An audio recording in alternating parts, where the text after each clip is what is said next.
murder.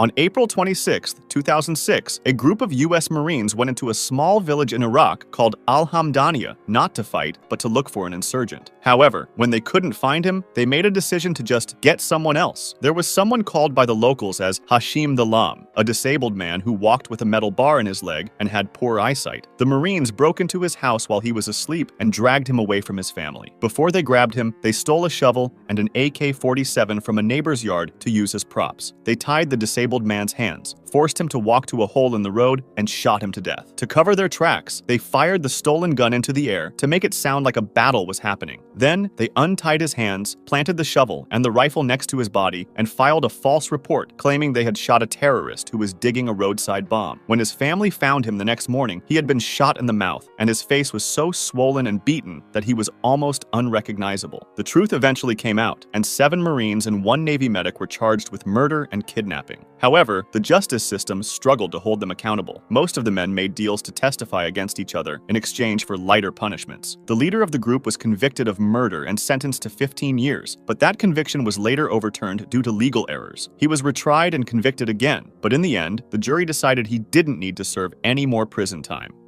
Gorla Massacre.